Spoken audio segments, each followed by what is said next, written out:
estábamos todavía en el capítulo 1.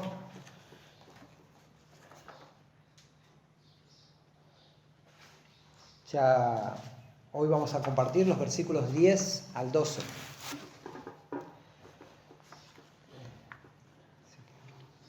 ¿Tenemos? Versículos 10 al 12. Nos va a llevar tiempo. La exposición de la epístola de Pedro realmente es hermoso todo el contenido y la profundidad que tiene el texto, ¿no es cierto? Los temas que toca, no podemos pasar por alto nada. Hoy uno de los ejemplos más claros va a ser los textos que vamos a tocar hoy. Son textos muy de una profundidad tremenda, ¿no? Y esperemos, por la gracia del Señor, nosotros también estar a la altura y la comprensión, ¿no? de lo que Pablo les transmitía a estos hermanos que estaban dispersos allí, ¿no? Vamos a comenzar orando. Me parece que lo mejor que podemos hacer, pedir al Señor que nos asista, que nos ayude y que el Señor utilice su palabra en nuestras vidas. Oramos. Señor, gracias por este momento precioso de poder estar junto con mis hermanos. Te damos gracias, Señor. Es tu misericordia renovada cada día, Señor, que nos permite esto. Te pedimos, Señor, que en este momento en el que vamos a venir a tu palabra, que tú nos hables por ella, Señor. Que tú nos ayudes, que tú nos ilumines, Señor, ilumina nuestro entendimiento, que comunica estas verdades a nuestra alma, a nuestro corazón, Señor. Que esto pueda producir fruto en nosotros para que no nos quedemos simplemente siendo oidores, solamente absorbiendo información, sino que esto, Señor, revolucione nuestro corazón, nuestra mente, y se traduzca, Señor, en acciones y en frutos en nuestras vidas. Te damos gracias, Señor. Te pido tu ayuda, tu asistencia. Ayúdame, Señor, a poner con claridad y con verdad, Señor, tu palabra. Te pido, mis hermanos, tengan oídos para oír, Señor, también. Te damos gracias, Señor, por todos estos medios que tú nos das, Señor, para poder reunirnos y para poder compartir tu palabra. Te pedimos que tú nos ayudes. En el nombre de Jesús. Amén. Amén. Bueno, como habíamos visto, la fe cristiana en el primer siglo no era bien vista, primeramente por los judíos, no era bien vista, ¿no? Ya que la idea que era tratada como una secta salida de los judíos, ¿no es cierto? Era como una secta salida de los judíos, cuyo líder era un Galileo sedicioso. ¿Se acuerdan que habían dicho qué puede venir de bueno de Galilea? ¿No? Decían que este líder de ellos, Jesús, un Galileo sedicioso, blasfemo, y que encima se decía ser el Hijo de Dios. Este líder que ellos tenían había muerto colgado en un madero, junto a otros 2 ladrones, y esa era la manera justa de tratar a los pecadores. Él murió como un pecador. Pero estos seguidores de él comenzaron a decir y a trastornar la sociedad de su momento, decir que él estaba vivo, que él se había aparecido a ellos. Nosotros podemos ver también en la Biblia, allí cuando, creo que en 2 Corintios era que dice, que ellos comenzaron a anunciar de que este Jesucristo estaba vivo y que no solamente se le había aparecido a los apóstoles, sino que como a 500 hermanos más, luego de su resurrección, antes de su ascensión a los cielos. Esto desataba cada tanto persecuciones. Primeramente, lo habíamos visto ya en los primeros versículos, persecuciones de parte de los judíos contra ellos. Y los mismos judíos incitaban a los romanos, mintiendo acerca de los cristianos, que estos eran sediciosos, que promovían a la gente que desobedezcan al César y cosas por el estilo. Esta cantidad de personas que habían siendo testigos de Jesucristo estaban trastornando el imperio con el mensaje del Hijo de Dios. Ellos estaban anunciando el perdón de pecados en el nombre de Jesucristo y anunciaban a Jesús como Señor. Esto le traía muchos problemas, porque decir que hay otro Señor que no sea el César le traía demasiados problemas, le traía problemas civiles a ellos. Problemas civiles, decir que había otro Señor. Como les decía hoy, esto desataba cada tanto persecuciones. Las persecuciones no era todo el tiempo, en todo momento. Lo vimos en las primeras exposiciones, que cada tanto se desataban unas persecuciones muy fuertes, pero tenían que ver con mucha incitación de parte de los judíos, porque la religión judía estaba aceptada en el imperio. No solamente la religión judía, es como hoy, había libertad de culto en ese momento. Mientras se respete el culto al César, todas las demás cosas estaban bien vistas. No quiero hacer una comparación con nuestros tiempos, pero tenemos muchas similitudes hoy. El apóstol Pedro, luego de describir el gozo de la salvación que ellos tenían, que ellos poseían por la obra de Cristo, la herencia que les aguardaba en los cielos, la vida venidera, la salvación, Él le va a dar hoy, en este texto que vamos a ver, Él le está dando una evidencia, las evidencias del Antiguo Testamento acerca de esta salvación, cómo esta salvación había sido anunciada a través de los siglos y que tuvo como clímax o como punto de coronación la encarnación, vida, muerte y resurrección de Jesús. Esta salvación que nos compró Jesucristo no es una linda historia nada más. No es un cuento de hadas, no, como la historia de los dioses griegos, etc. Realmente la vida, la encarnación, vida, muerte, resurrección y ascensión de Jesucristo es la consumación de la historia del pueblo de Dios. Y hoy lo vamos a ver en estos 3 versículos. Es la consumación de la historia de la redención del pueblo de Dios. Es sin lugar a dudas la vida de Jesucristo el clímax de la historia.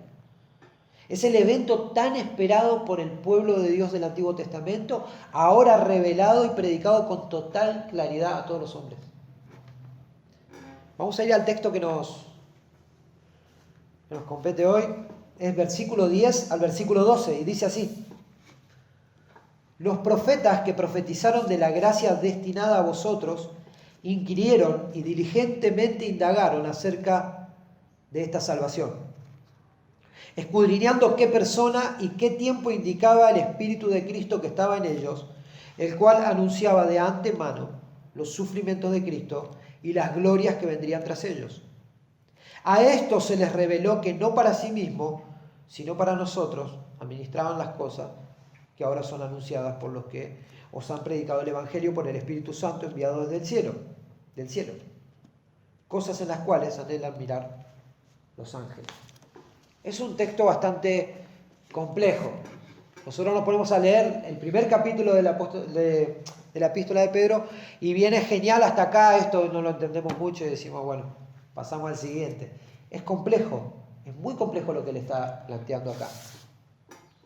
Dice primeramente en el versículo 10, los profetas que profetizaron de la gracia destinada a vosotros, inquirieron. El apóstol lo que comienza a hacer acá es un recuento de que todos los profetas del Antiguo Testamento, desde Moisés a Malaquías, todos ellos hablaron de esta gracia destinada a un futuro, de esta bondad, de esta merced. Son maneras de poder traducir la misma gracia, la misma palabra gracia. Es una merced, una bondad que vendría en un futuro.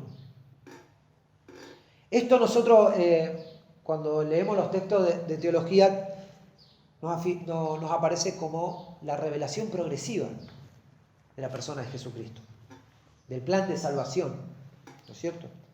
Dice que ellos profetizaron acerca de estos sucesos, aunque ellos mismos no tenían una comprensión total acerca de quién y de cómo iban a suceder estas cosas, de quién sería la persona, cómo Dios iba a hacer esto. Ellos profetizaban, anunciaban estas cosas, pero no las tenían claras. No como nosotros que miramos al pasado y entendemos lo que sucedió allí. Jesús Murió en lugar de su pueblo, de los pecadores, cargó Él en su cuerpo nuestros pecados para llevarnos a Dios, nos reconcilió con Dios y nos dio vida nueva. Ellos no entendían eso en su momento. Ellos lo anunciaban, pero no. Dice que inquirían, buscaban, estaban indagando a ver cuándo sucederían estas cosas. ¿No? Esta conclusión acerca de la salvación, la gracia y la herencia a la que han sido beneficiados, como les decía, no es una fábula religiosa. Y hasta el día de hoy se sigue tratando que nosotros los cristianos creemos como en algún tipo de fábula, como que creemos en un ser mitológico y cosas por el estilo. Y eso realmente es una de las peores calumnias, porque la historia del cristianismo, en cuanto si lo miramos desde el lado religioso, desde el estudio religioso, el cristianismo es la cosmovisión más robusta que existe. Es la más robusta de todas. Es la que más evidencias tiene. Evidencias científicas, evidencias históricas. Incluye a naciones y naciones detrás de la historia del cristianismo. Como les decía, la persona de Cristo es la culminación de una robusta y larga historia que tiene sus comienzos en la misma creación, en Edén, y que pasa por los siglos siendo anunciada por los hombres de Dios hasta llegar a Cristo. Moisés es el que relata Génesis. Moisés en el 1440 a.C., él comienza a escribir la historia antigua. Los registros te llevan a Abraham, 2000 y pico de años antes de Cristo. Después de ahí para atrás ya no tenemos, pero hasta Abraham se puede rastrear la genealogía. Bueno, las de Jesús podemos ver hasta de Adán en adelante, pero cuando usted mira en la historia, líneas históricas para estudiar la Biblia, podemos contar hasta Abraham. Realmente, hermanos, a veces nosotros debemos interesarnos en estas cosas, en la historia, en nuestra historia como cristianos, en la historia del pueblo de Dios. Usted se debe interesar en esto. No creemos lo que dice un pastor, lo que dice un hermano, lo que dice un predicador por ahí. Es una larga y robusta historia la que tenemos en nuestras espaldas, la historia del cristianismo. Y bueno, todo esto comenzó en Edén y pasó por los siglos siendo anunciado por los hombres de Dios hasta llegar a Jesucristo. Vamos a ver varios pasajes hoy, porque la idea era que nosotros mismos vamos a hacer hoy un pequeño tipo de estudio del Antiguo Testamento para afirmar un poco más nuestras convicciones. Génesis 3, versículo 15. Si quieren no los busquen, yo los leo, después los pueden anotar. Génesis 3:15 nos dice: y pondré enemistad entre ti y la mujer, entre tu simiente y la simiente suya. Esta te herirá en la cabeza y tú le herirás en el calcañar. No hay fecha acerca de esa escritura. Lo escribe Moisés, pero no sabemos la fecha.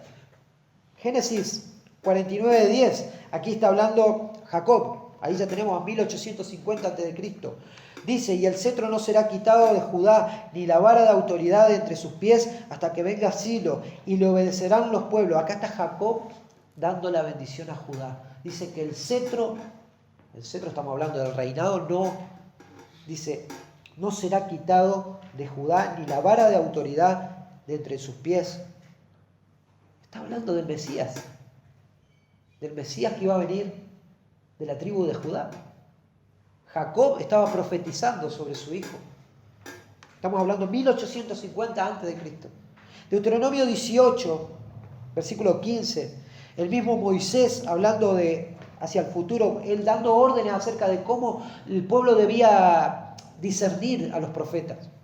Y dice: profeta de en medio de ti, de tus hermanos como yo, te levantará Jehová tu Dios, a él oiréis. Estamos hablando de 1440 a.C., Moisés hablando.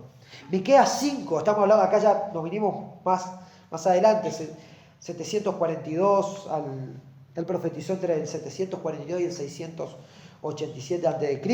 y dice: pero tú, Belén Efratá, pequeña para estar entre las familias de Judá, de ti me saldrá el que será Señor en Israel, y sus salidas son desde el principio, desde los días de la eternidad. Miqueas profetizando acerca del Señor. Los que dicen que la Biblia es una fábula no leyeron la Biblia. No tienen ni idea de la robustez histórica que hay en este sagrado libro para nosotros. Les voy a compartir algunos pasajes rápidos.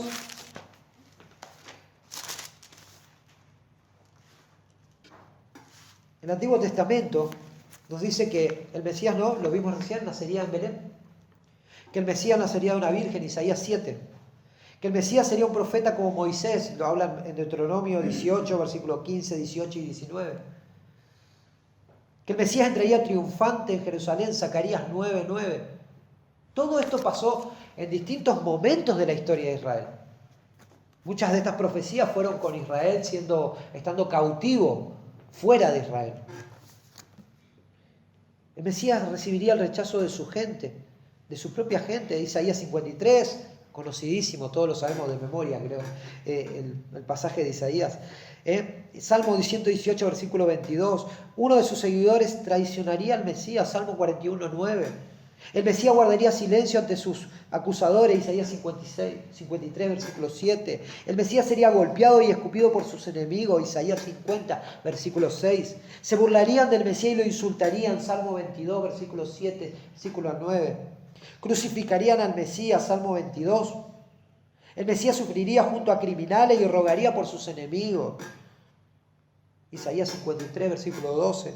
El Mesías se le daría a beber vinagre con hiel, Salmo 69, versículo 21. Echarían suerte para repartirse la ropa del Mesías, Salmo 22, versículo 18.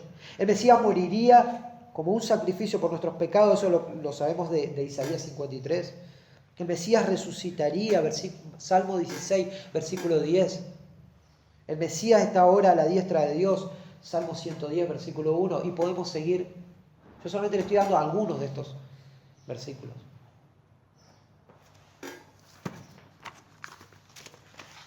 Los sacerdotes, aunque ellos conocían las leyes de hombre, porque ellos se enfocaban mucho en las leyes de los hombres, inventaban siempre nuevas leyes, ellos ignoraban estas escrituras. Estas escrituras hablaban de lo que le iba a suceder al Salvador, al Mesías.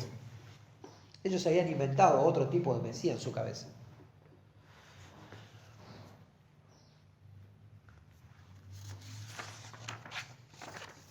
El teólogo luterano Leski señala astutamente lo siguiente, dice: todo el Evangelio del Nuevo Testamento se apoya en el testimonio del Espíritu que fue dado en el Antiguo Testamento por los profetas. Todo lo que nosotros tenemos hoy en el Evangelio, nosotros lo que leemos en el Evangelio, está apoyado sobre una roca que es el Antiguo Testamento. Es el cumplimiento de todo lo que se anunció. Cancélese dicho testamento, dicho testimonio, el de los profetas del Antiguo Testamento, y se va a quitar el fundamento del Evangelio de Cristo. Porque este es el cumplimiento. Es la presencia de Dios en toda la historia de la redención, anunciando lo que iba a pasar y lo que iba a suceder y cumpliéndolo en la persona de Jesucristo. Dice que, volvemos a nuestro texto, dice que,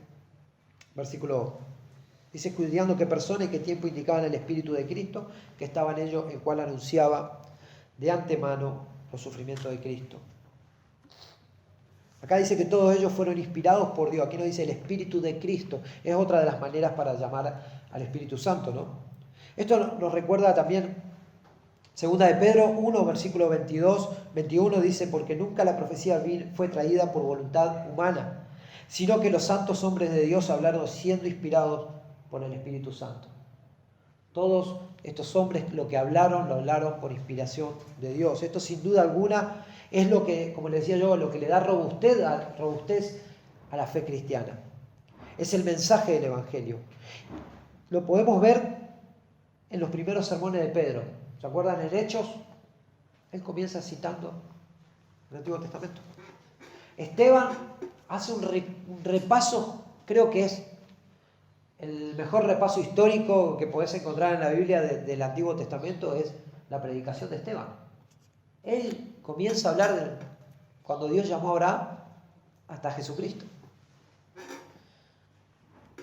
Después el apóstol Pablo vive citando el Antiguo Testamento. El autor de Hebreos, lo vimos durante 1 año y medio, toda la referencia que hay al Antiguo Testamento. En el Nuevo Testamento también hay sobradas evidencias acerca de todo esto que debía pasarle al Cristo para obtener el perdón de pecados de su pueblo. Un ejemplo, vamos a ir el mismo Señor hablando en Lucas 24, versículo 26. Dice, 26 y 27, dice, ¿no era necesario que el Cristo padeciera estas cosas y que entrara en su gloria?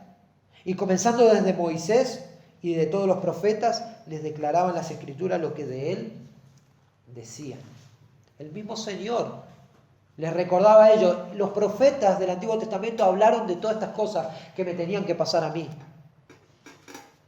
Hechos, este sí vamos a ir a Hechos 1, versículo 16.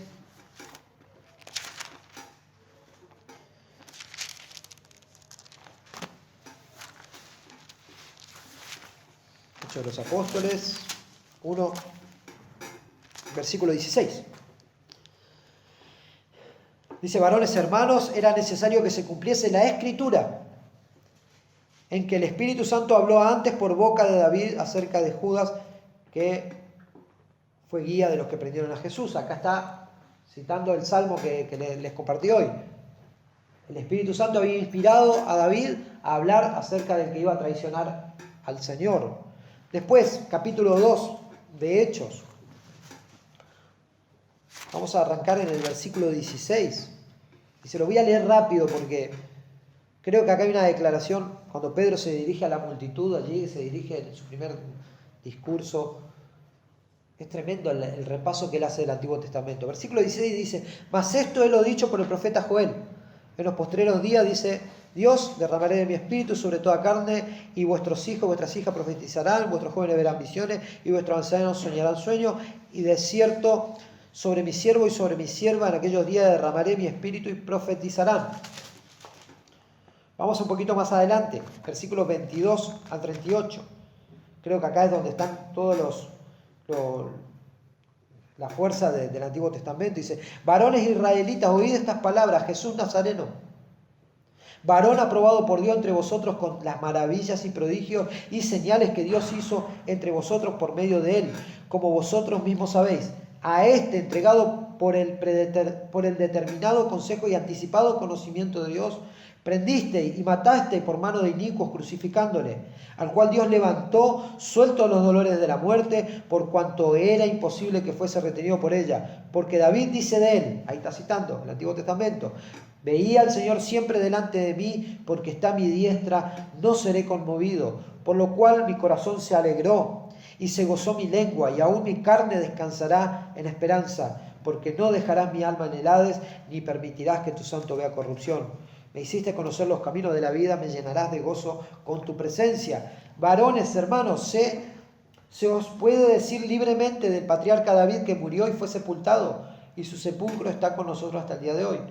Pero siendo profeta, y sabiendo que con juramento Dios le había jurado que de su descendencia en cuanto a la carne levantaría al Cristo para que se sentase en su trono, viéndolo antes, habló de la resurrección de Cristo, que su alma no fue dejada en el Hades, ni su carne vio corrupción.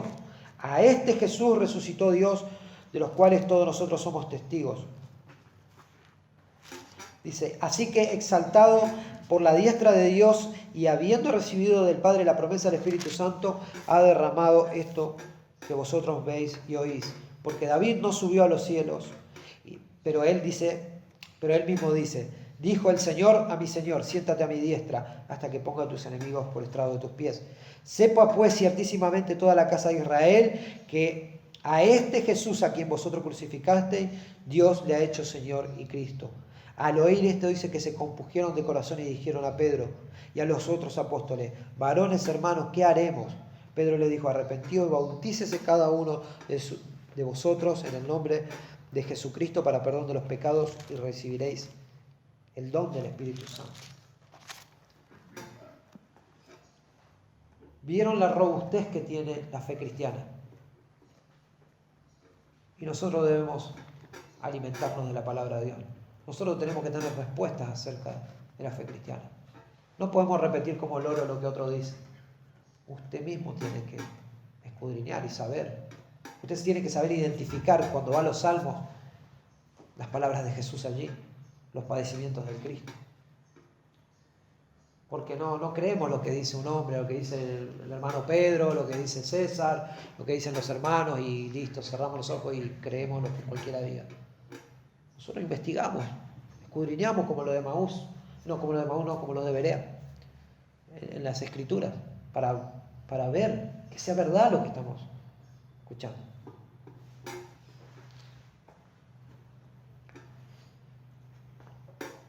Dice que a esto se les reveló, versículo 12, que no para sí mismo, sino para nosotros.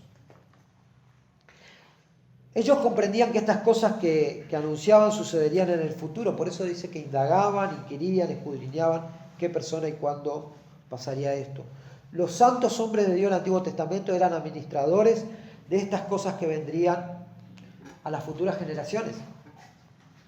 Las glorias del Evangelio, de nuestro Señor Jesucristo, encarnación, vida, muerte, resurrección y ascensión a los cielos.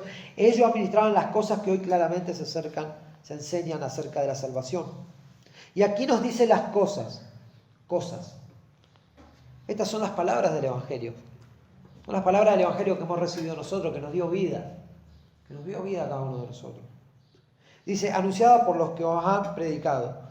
Esos fueron los apóstoles al principio, pero fueron todos los creyentes nacidos de nuevo, cumpliendo la gran comisión. Y es lo que se sigue haciendo hoy, es lo que hacemos cada vez que le compartimos el Evangelio a alguien.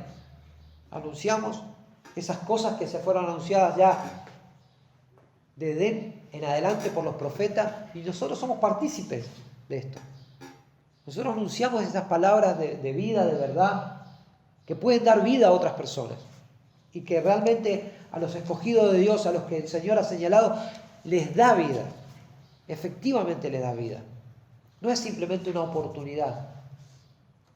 No es una oportunidad y si la persona es un poquito inteligente se vuelve al Señor. No. Las palabras del Evangelio, el Evangelio es poder de Dios para salvación. A todo aquel que cree.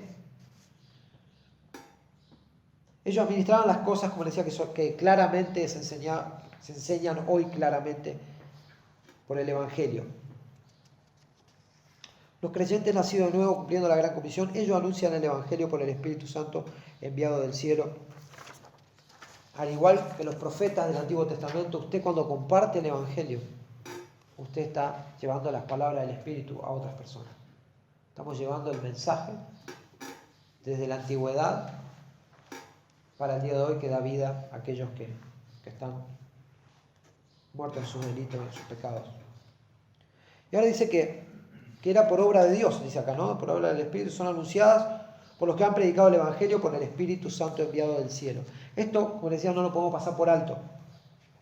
La obra del Espíritu Santo de Dios, el Señor antes de ascender a los cielos había prometido que enviaría otro consolador, el Espíritu Santo. ¿No? Juan 16, versículo 7 dice, pero yo digo la verdad, os conviene que yo me vaya, porque si no me fuera, el Consolador no vendría a vosotros, mas si me fuere, os lo enviaré. Y cuando Él venga, convencerá al mundo de pecado, de justicia y de juicio.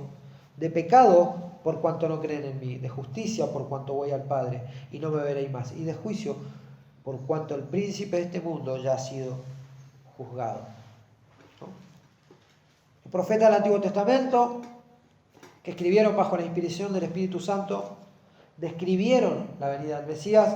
Los apóstoles del Nuevo Testamento, inspirados por el mismo Espíritu, predicaron acerca del Señor crucificado y resucitado.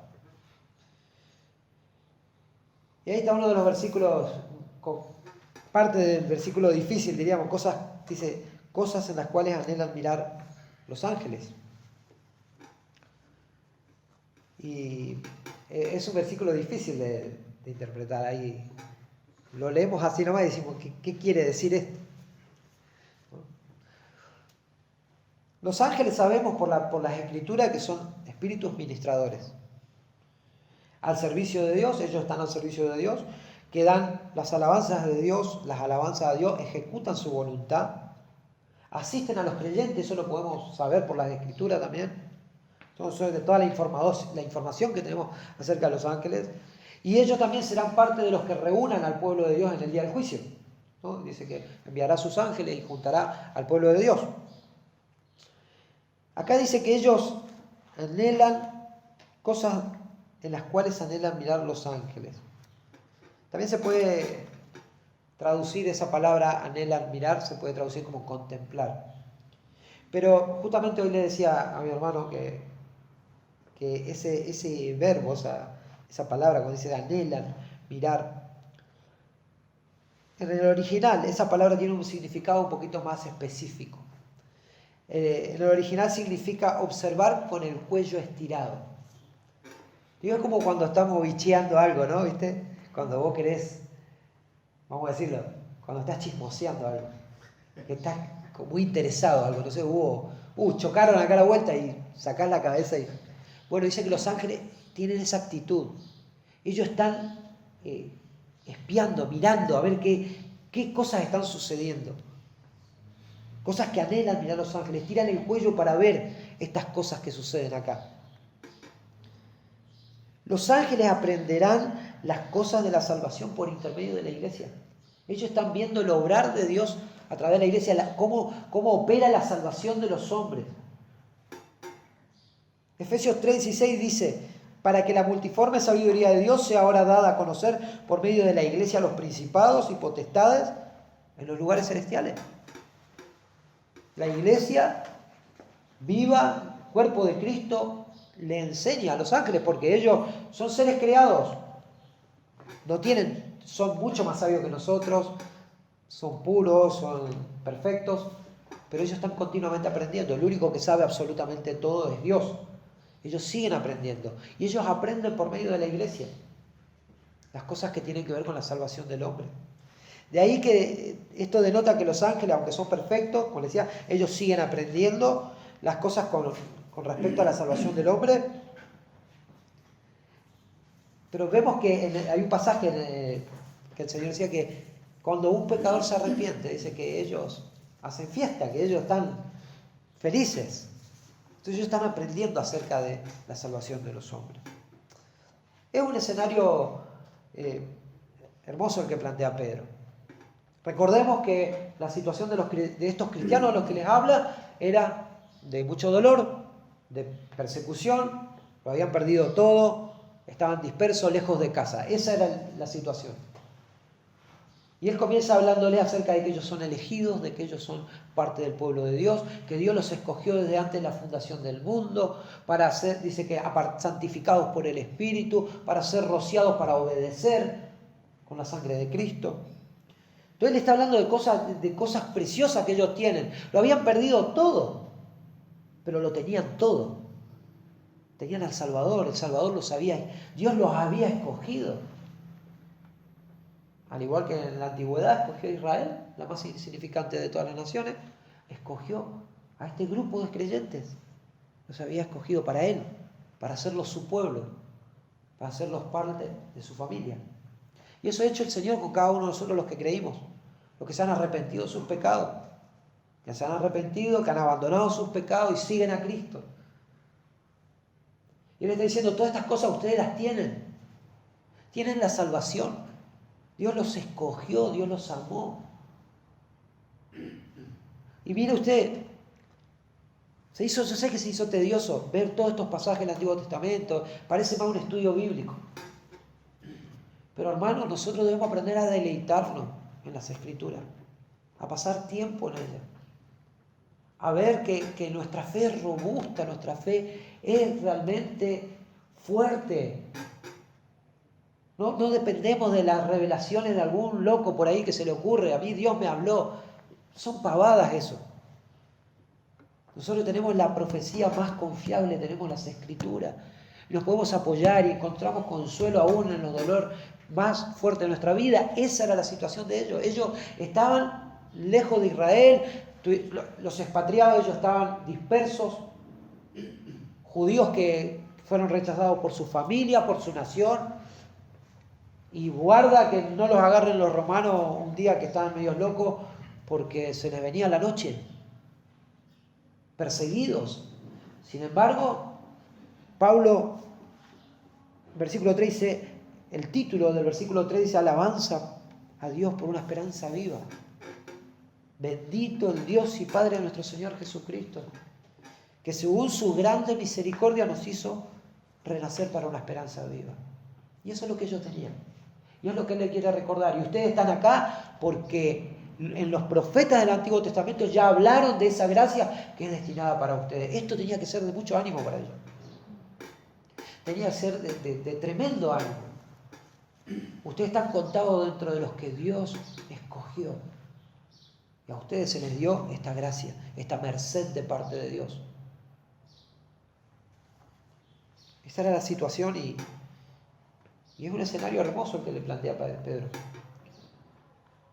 Podían haberlo perdido todo, pero realmente ellos eran los únicos que tenían todo. Le podían quitar la vida. Dice, no temáis a los que pueden quitar la vida, a los que matan la carne y nada más pueden hacer. Más bien temed a Dios. Y nosotros podemos perderlo todo también. Al igual que ellos, podíamos haberlo perdido todo. Y hoy vimos el mejor ejemplo, cuando le conté que teníamos que orar. Los cristianos siguen sufriendo. Los cristianos siguen siendo afligidos por Dios.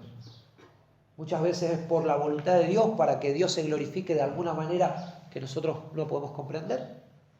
Muchas veces el Señor responde nuestras oraciones. Pero el Señor siempre es Señor. Y Él hace como quiere. Esta salvación anunciada en la antigüedad con una base de grandiosas y preciosas promesas es una realidad tremenda para sus vidas y espero que lo sea para las nuestras. Fuimos rociados con la sangre de Jesús para obedecer. A ver, no se trata de que nosotros nos hagamos, no sé, fan de la iglesia acá, local.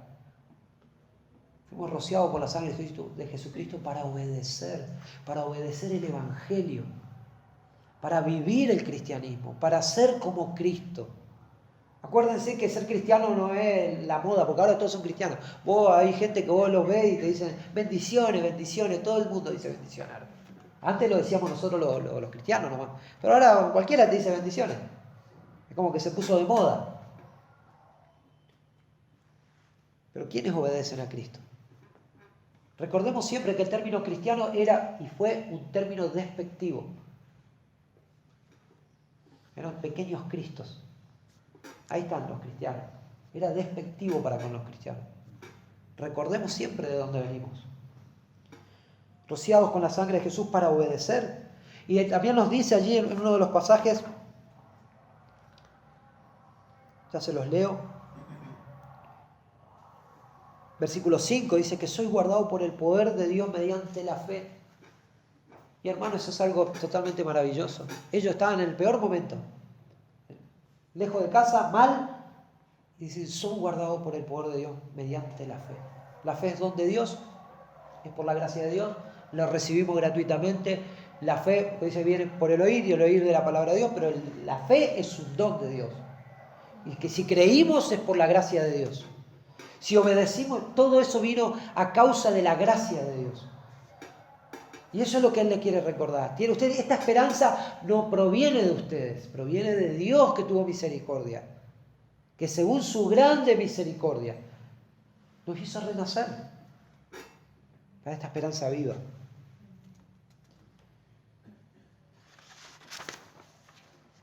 También les recordó que aunque si es necesario tengan que ser afligidos, ¿no? En distintas pruebas. Para que su fe sea sometida al crisol del fuego y así ser hallada en alabanza, gloria, ya que gloria y honra en la venida de nuestro Señor Jesucristo. No me voy a cansar de decirle, hermano, la fe cristiana es sólida, es robusta, es coherente. Cosa que, a ver, siempre, si usted habla con alguien en la calle, tome al azar 2 o 3 personas y pregúntele qué piensan de los cristianos, evangélicos. Están los fantasiosos. Creen que somos fantasiosos, que creemos fábulas. O si no se los trata muchas veces a los cristianos, siempre se los trató de ignorantes. De brutos. Por eso creen cualquier fábula. Mire, hermano, la fe cristiana es sólida, robusta, es coherente, es razonable. Tiene evidencia comprobable, histórica, científica. Y principalmente tiene un hilo conductor desde el libro de los orígenes, allí en Génesis, hasta el Apocalipsis, el libro de Revelaciones, es la persona de Jesucristo. Toda la Biblia, toda la historia del cristianismo, de la fe judeocristiana, se basa en una persona, en la manifestación y en la encarnación de Dios, del Verbo, del Hijo de Dios, de Jesucristo. Se trata de Él. Nuestra fe se trata de Jesucristo. Se trata de la salvación que Él nos compró, de cómo Él vino, cómo dejó la gloria, siendo Dios, se despojó a sí mismo y se humanó, se hizo hombre. Compartió nuestra miseria, compartió nuestra condición, fue tentado en todo, pero sin pecado, para llevarnos a Dios. Es una historia maravillosa, pero es una historia real porque Dios obra en nosotros y trae evidencia a nuestro corazón y a nuestra alma acerca de esta obra. Y nosotros compartimos esta esperanza. No es loco compartir la esperanza de Jesús, no es nuestra responsabilidad, ni siquiera como uno dice, compartir el Evangelio es algo radical. No, no es radical, es nuestro deber. Fuimos rociados por la sangre de Jesucristo para obedecer. Y nuestra responsabilidad es compartir el Evangelio. Es compartir lo que Dios hizo allí en la cruz y está disponible también para otros. El hilo conductor de toda la Biblia es Jesucristo, el Salvador de los hombres, como dice, principalmente de los que creen. Y por la fe en este Jesucristo se puede acercar cualquier pecador, cualquier persona que esté cansada, trabajada, se puede acercar a Él. Libremente se puede acercar a Dios. La puerta no se cerró, la gracia está disponible. Porque el Señor mismo dijo, venid a mí los que están trabajados y cansados, yo haré descansar. El que viene al Señor, Él no le echa fuera. Así que si de alguna manera nosotros podemos compartir siempre este mensaje, nuestro mensaje es que crean en el Señor Jesucristo, que se arrepientan de sus pecados. Y estamos seguros, eso sí le podemos poner la firma, se lo aseguramos. Si realmente has creído en Cristo y si realmente te has arrepentido, refrigerio va a venir a tu alma. Testigos de eso somos todos nosotros. Que cuando vinimos en arrepentimiento, en fe, humillados delante del Señor, dejando nuestro orgullo a un lado, sabiendo que somos necesitados, el refrigerio de Dios vino a nuestra alma. Así que, hermanos, oremos al Señor que podamos compartir esto, que podamos compartir esta verdad, esta robusta fe que nosotros tenemos, esta gracia, esta misericordia de Dios que Él nos dio por su misericordia esta gracia. No, nosotros no la buscamos. Nunca se acostumbre a que usted tiene esto porque usted es buena persona. Esto fue la misericordia de Dios que le atrajo. Cuando en la Biblia nos habla de cuerdas de amor, dice, nos arrastró el Señor, nos trajo hacia Él. Porque nosotros estábamos rebeldes, muertos en delito, en pecado, caminando en contra de Dios. Pero Él nos atrajo por su gracia, por su misericordia. Vivamos a la luz de la misericordia de Dios. Él nos dio esto por gracia y por su misericordia. Oramos, ¿me parece? Bueno, Señor, te damos gracias por este tiempo ante tu palabra y, Señor, si hay algo que no estaba conforme a tus escrituras, te pido, Señor, que tú lo quites de nosotros, pero ayúdanos a obedecerte, Señor. Ayúdanos a ser obedientes a tu palabra, obedientes al mensaje del Evangelio. Y que, Señor, podamos deleitarnos en esta tremenda base que tenemos en las Escrituras acerca de la salvación. En todas las pruebas históricas que tenemos de que tú, Señor, ya anunciaste desde Edén en adelante, por medio de los profetas, Señor, acerca de tus padecimientos, pero de las glorias que venían tras de esos padecimientos. Señor, y que esa salvación era para nosotros y para todos aquellos que vengan a ti en arrepentimiento y fe. Te damos gracias, Señor.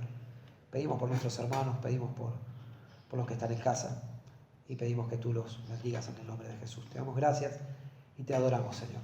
Amén.